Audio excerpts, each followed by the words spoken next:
23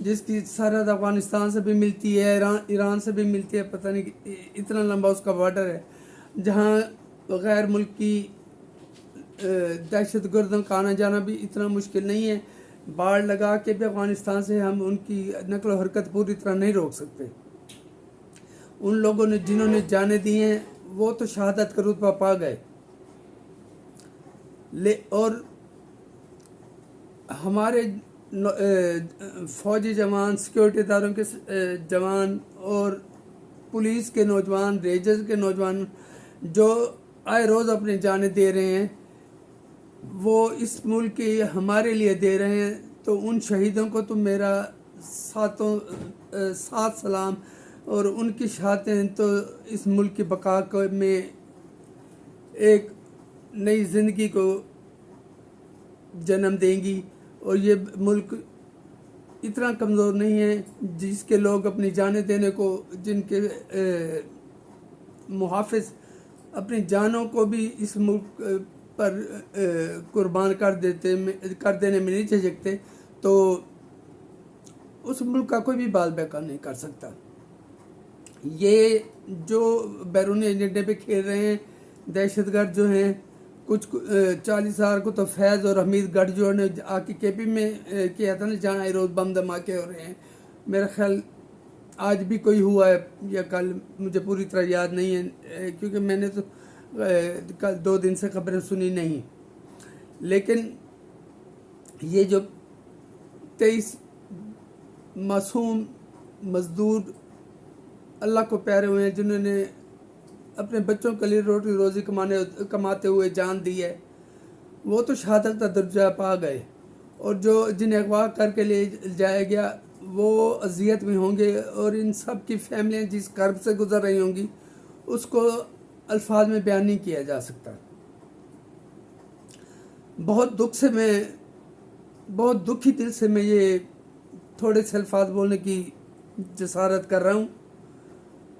یہاں میں حکومت کیا کرے گی؟ حکومت زیادہ سے زیادہ یہ کرے گی، اس کا فوراً نوٹس لے لیا جائے گا، ان کے گھروں کو کچھ پیسے دے جائیں گے جو اللہ کو پیارے ہو گئے ہیں، اور جو اغوا ہو گئے ہیں ان کے لیے ان کے پچھلے راہ دیکھتے رہیں گے۔ تو حکومت کا کام یہاں ختم نہیں ہوتا، یہاں ہمیں آپس میں نفرتیں بونے کی بجائے ایک ہونے کی ضرورت ہے۔ یہ نہیں کہ میں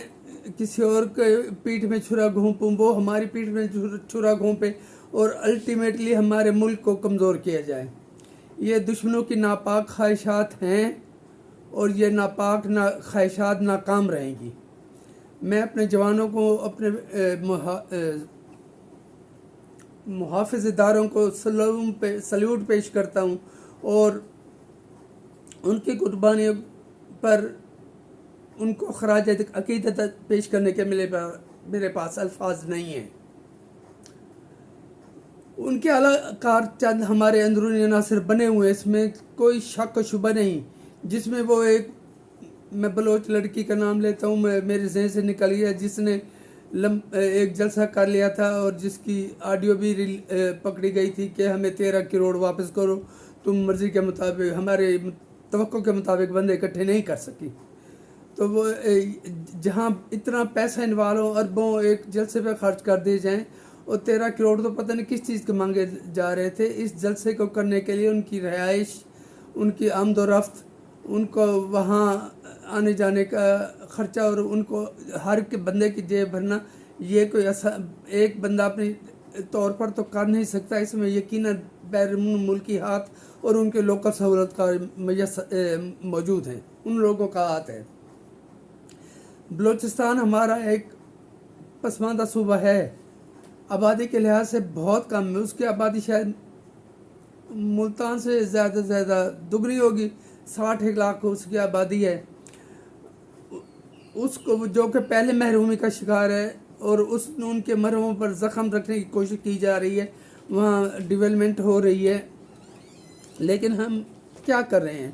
ہم خود دیکھیں ہم کیا کر رہے ہیں۔ ہمیں یہاں آپس میں نفرت نہیں بونی چاہیے، ہمیں یہاں خوف زدہ بھی نہیں ہونا چاہیے، بلکہ وہ کیا کہتے ہیں، کافر ہے تو شمشیر پہ کرتا ہے بھروسہ،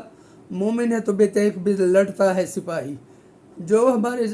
جوان لڑ رہے ہیں وہ بھی انہیں پتہ ہے کہ ہم اپنی جان کسی وقت بھی اس ملک پر قربان کر سکتے ہیں، ہماری حفاظت کرنے کے لیے جان قربان کر سکتے ہیں۔ وہ اس لیے سرحدوں پر ہیں کہ ہم آرام کی نیند سوئیں اور وہ اپنی جانیں ہمارے لیے قربان کرتے رہیں۔ تو جو ان کے اندرونی اعلی کار ہیں، میں خصوصاً ان لوگوں کی طرف اشارہ کر رہا ہوں جو کہ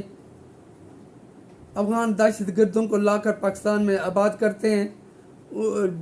گڈ طالبان اور بیڈ طالبان کا نام دیتے ہیں، اور خود کو پاکستان کا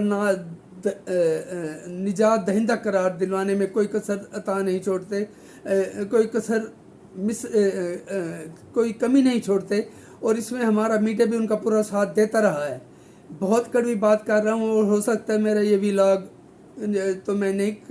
کہا میرا یہ ویڈیو میسج سنسر کر دیا جائے، لیکن وہ لوگ ملک دشمن ہیں، اس میں کوئی شک نہیں۔ میجر گورایا کا بیان سب کے سامنے ہے، جو کہتا ہے کہ ہم اربوں ڈالر خرچ کر کے وہ کام نہیں کر سکتے جو مانی ڈیالوی نے چند ارب لے کے ہمارے لیے کر دیا ہے۔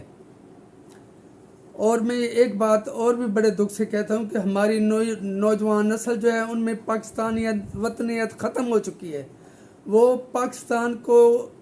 برا بھلا کہنے میں کوئی کمی نہیں چھوڑتے، انہیں اس ملک کی قدر و قیمت کا احساس ہی نہیں کہ جس کے لیے 10 لاکھ بندوں نے اپنی جانیں دی، لاکھوں عورتوں نے اپنے عصمتیں گنوائیں، اپنی جائیدادیں وہاں چھوڑ کے یہاں بس جہاں ہم آزادی کا سانس لے رہے ہیں۔ میں مانتا ہوں کہ یہاں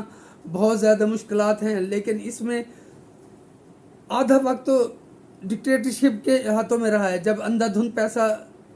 انکل صاحب بھیجتا تھا، اب چاہے افغانستان کی جنگ ہے تو اس وقت افغان مہاجرین پاکستان میں لا گئے، پھر مشرف آتا ہے تو وہ خودکش بمبار تشکیل دیتا ہے، ضیاء الحق ملون ہے تو یہاں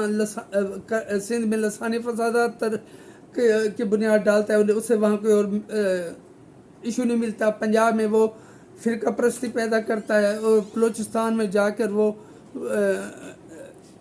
افیون، کوکین، ہیروئن کو فروغ دیتا ہے۔ اور اس وقت کا گورنر جنرل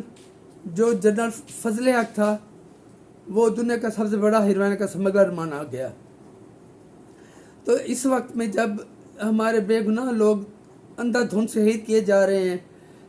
چند مٹھی بھر عناصر کے ہاتھوں، باہر کے ملکوں سے تو لڑنا آسان ہوتا ہے سرحدوں پہ، لیکن جو اندر سے اب چھپے ہوئے ہوں، کسی کو پتہ نہیں ہے میں اندر سے کیا ہوں اور میں اگلے لمحے کیا کرنے والا ہوں، یہ کسی کو پتہ نہیں ہے۔ اور اس جیسے جو پھر ہمارے ہوتے ہیں نا دہشت گرد، جو ہماری صفوں میں گھسے ہوئے ہیں، وہ ان کے اعلی کار بن کے ان کو اپنا مقصد پورا کرنے کی طرف گامزن کرتے ہیں، انہیں رہنمائی کرتے ہیں۔ تو خدا را میری اپیل پر غور کرے، یوتھیے بھی اور ان کے سو کا لیڈر بھی جو کہ خود بنے بنائے ایسے بیٹھے بیٹھے لیڈر بن گئے، ایم این ایز بن گئے، ایم پی ایز تو اس وقت وہ سارے اپنی پولیٹیکل منافرت ختم کریں اور ملک کو مضبوط کرانے کے لیے ایک جگہ اکٹھے ہو جائیں۔ اور میرا حکومت سے مطالبہ ہے کہ ان دہشت گردوں کو، چاہے وہ کچے کے ہیں، ڈاکو ہیں، تو تینوں طرف سے ان کو آپ گھیرے میں لے کر بڑے آسانی سے ان کی نسلیں ختم کر سکتے ہیں۔ جو کچے کے علاقے میں ہیں، پنجاب سے وہ رحیم یار کے کچے میں ہیں، یہاں آ کے ڈکیتی کرتے ہیں۔